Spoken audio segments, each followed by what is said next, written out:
what I'm going to do is to just give a few notes. And this is from a book I'm preparing called Letters to a Young Scientist. And I thought it would be appropriate to present it on the basis that I have had extensive experience in teaching, counseling sciences across the broad array of fields. And you might like to hear some of the principles that I've developed in doing that teaching and counseling. So let me begin by urging you, particularly you on the youngster side, on this path you've chosen, and to go as far as you can. The world needs you badly.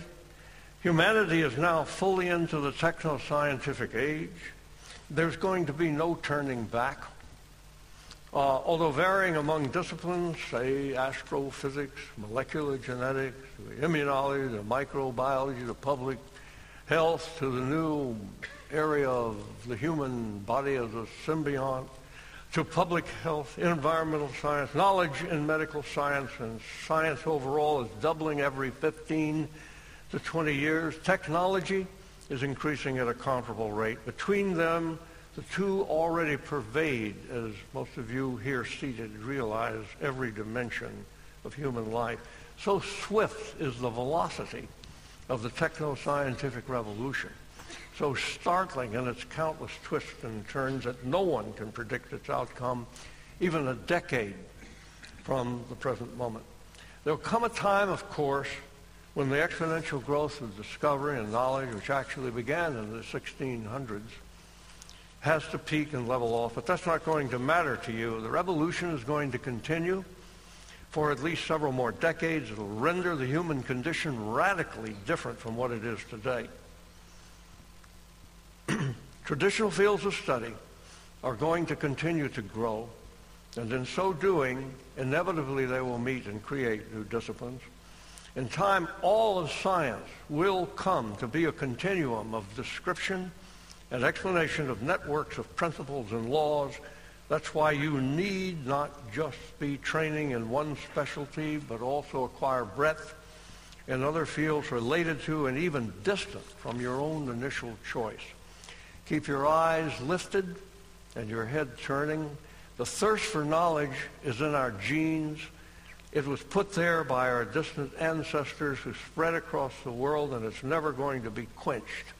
To understand and use it sanely as a part of the civilization yet to evolve requires a vastly larger population of scientifically trained people like you in education, medicine, law, diplomacy, government, business, and the media that exists today.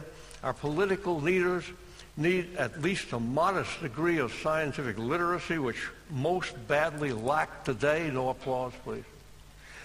It will be better for all if they prepared before entering office rather than learning on the job. Therefore, you will do well to act on the side, no matter how far into the laboratory you may go to serve as teachers during the span of your career. I'll now proceed quickly and before else to a subject that is both a vital asset and a potential barrier to a scientific career. If you are a bit short in mathematical skills, don't worry. Many of the most successful scientists at work today are mathematically semi-literate. A metaphor will serve here, where elite mathematicians and statisticians and theorists often serve as architects in the expanding realm of science. The remaining large majority of basic applied sciences, including a large portion of those who could be said to be of the first rank, are the ones who map the terrain, they scout the frontiers, they cut the pathways, they raise the buildings along the way. Some may have considered me foolhardy, but it's been my habit to brush aside the fear of mathematics when talking to candidate scientists. During 41 years of teaching biology at Harvard, I watched sadly as bright students turned away from the possibility of a scientific career or even from taking non-required courses in science because they were afraid of failure. These math phobes deprive science and medicine of immeasurable amounts of badly needed talent. Here's how to relax your anxieties. If you have them, understand that mathematics is a language ruled like other verbal languages, like verbal language generally, by its own grammar and system of logic. Any person with average quantitative intelligence who learns to read and write mathematics at an elementary level will, as in verbal languages, have little difficulty picking up most of the fundamentals if they choose to master the math speak of most disciplines of science. The longer you wait to become at least semi-literate, the harder language of mathematics will be to master, just as, again, in any verbal language. But it can be done at any age. I speak as an authority on that subject because I'm an extreme case.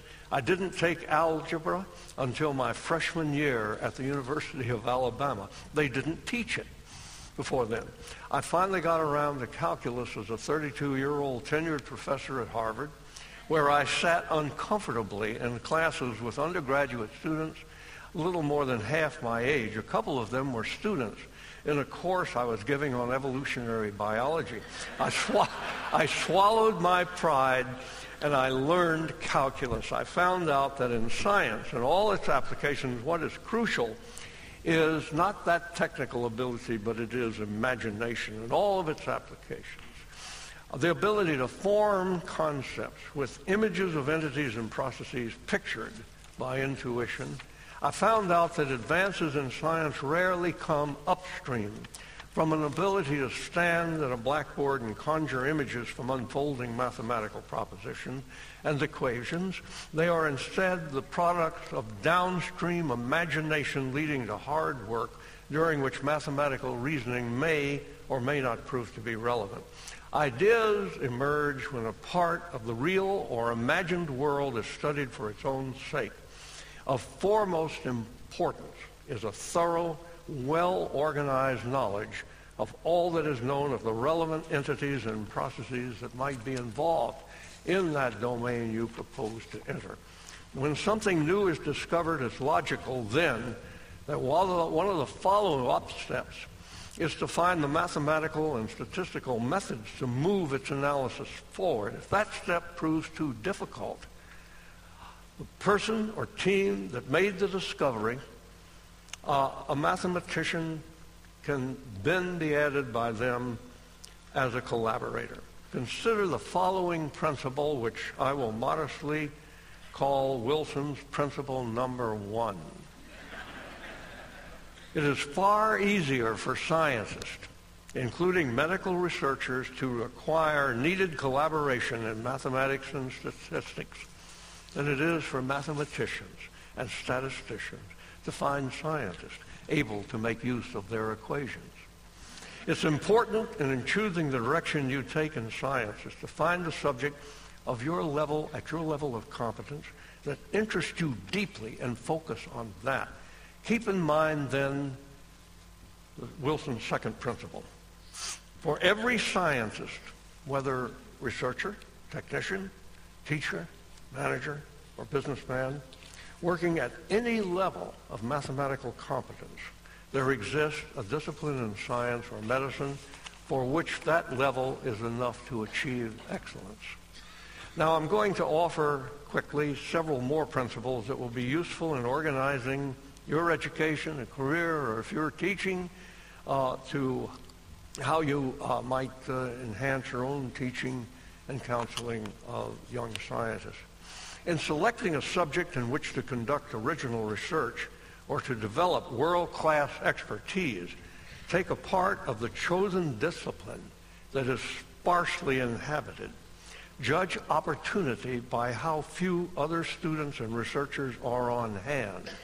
This is not to de-emphasize the essential requirement of broad training or the value of apprenticing yourself in ongoing research to programs of high quality. It is important also to acquire older mentors within these successful programs and to make friends and colleagues of your age for mutual support.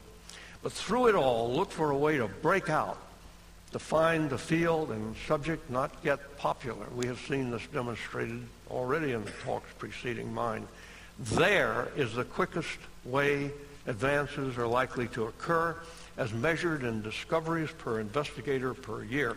You may have heard the military dictum for the gathering of armies: march to the sound of the guns. In science, the exact opposite is the case: march away from the sound of the guns. So Wilson's principle number 3, march away from the sound of the guns, observe from a distance, but do not join the fray. Make a fray of your own. Once you have settled on a specialty and a profession you can love, and you've secured opportunity, your potential to succeed will be greatly enhanced if you study it enough to become an expert. There are thousands of professionally delimited subjects sprinkled through physics and chemistry to biology and medicine, and on then into the social sciences, where it is possible in short time to acquire the status of an authority. When the subject is still very thinly populated, you can, with diligence and hard work, become the world authority. The world needs this kind of expertise, and it rewards the kind of people willing to acquire it. The existing information and what you yourself discover may at first seem skimpy and difficult to connect to other bodies of knowledge. Well, if that's the case, good. Why hard instead of easy?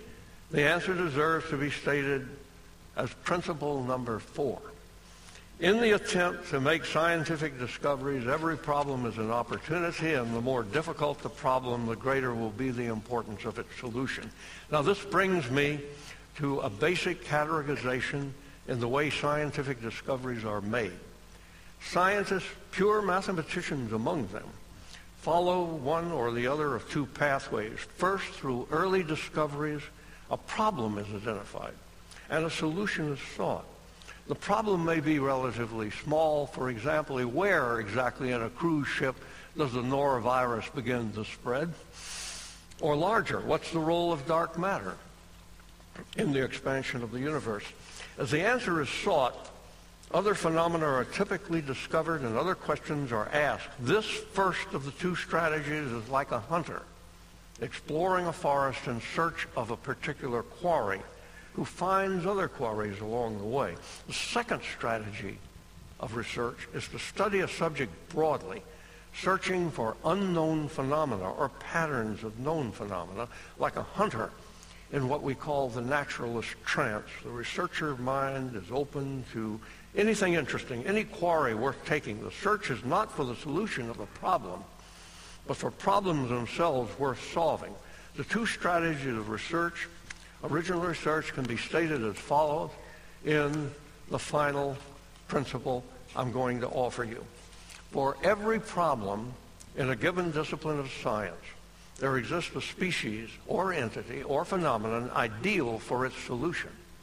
And conversely, for every species or other entity or phenomenon, there exist important problems for the solution of which those particular objects of research are ideally suited.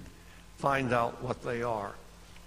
You'll find your own way to discover, to learn, to teach. The decades ahead will see dramatic advances in disease prevention, general health, the quality of life. All of humanity depends on the knowledge and practice of the medicine and the science behind it you will master. You have chosen a calling that will come in steps to give you satisfaction at its conclusion of a life well lived. And I thank you for having me here tonight.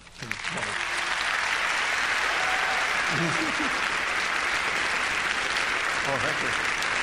Thank you very much.